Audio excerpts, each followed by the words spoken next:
Hi everyone, welcome to Off Shelf Books. So not too long ago, I took a hands-on look at the Bible book and took an inside look at that. And this is from DK Publishers. And so they are a company that have provided a ton of these type of books that just explore and discover. I was thoroughly impressed with one, so much so that I decided to buy another one very similar but also different, The Religion's Book. And of course, obviously what you would expect right off the title, this dives into as many of the religions of the world as possible.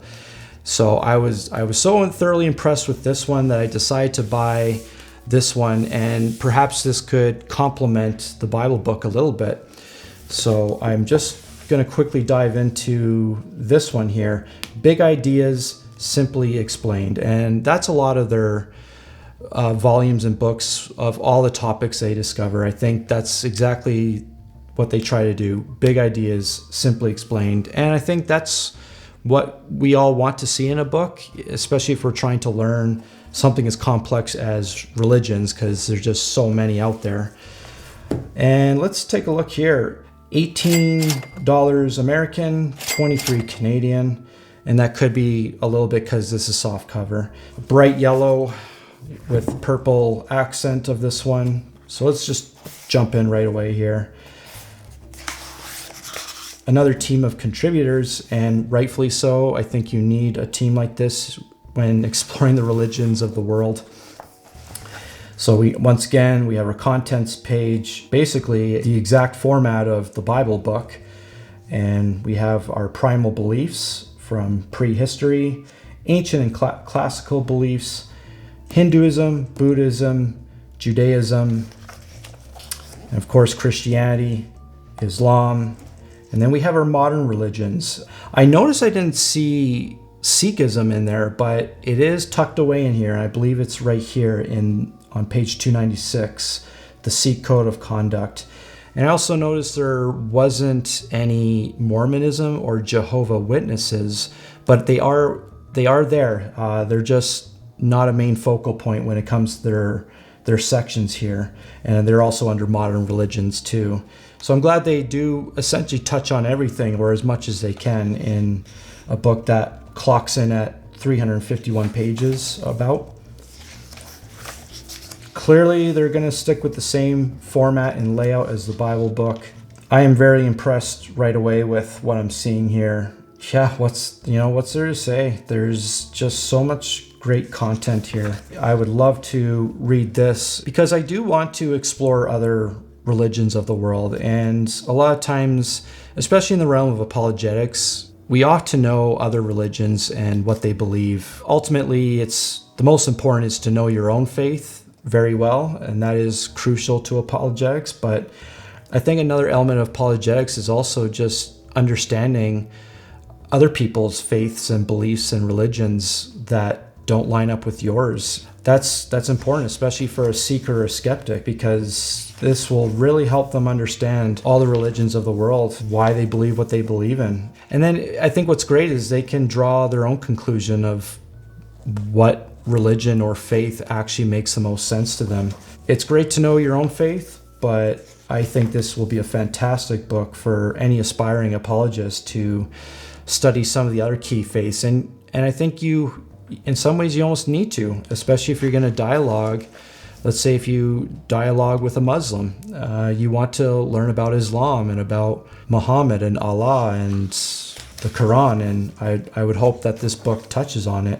Yeah, we have Buddhism here. We have Christianity. God is three and God is one. Let's see what they have to say about the Trinity here. Because a lot of people do, even Christians get tripped up on the Trinity and what it is.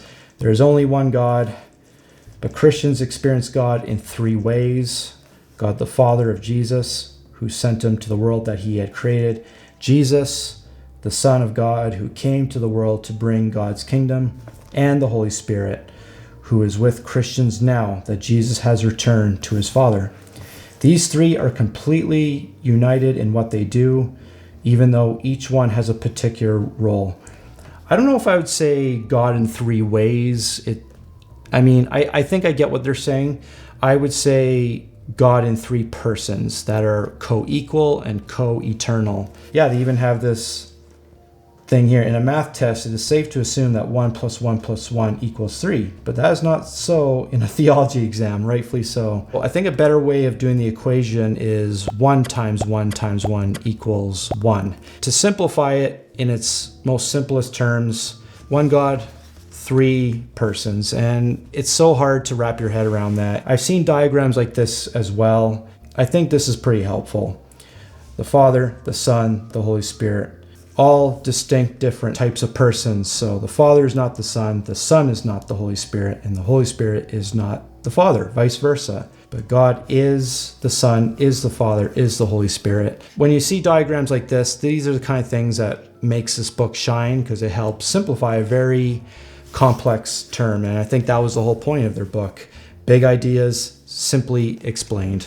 Let's see if we can find Islam. Here we go. Islam.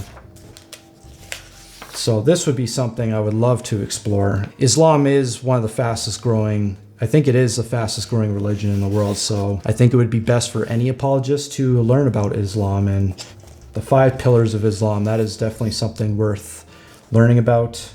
Shahada, the Salat, the Zakat, the Psalm, the Hajj. I hope I'm pronouncing those correctly. The rites of Mecca, lightening the burden, pilgrimage to Mecca. These are all common terminologies that I don't personally understand very well. This is just fantastic. What a great, thorough look at Islam. They basically took the exact template of the Bible book, and now they've just corresponded with the religions of the world.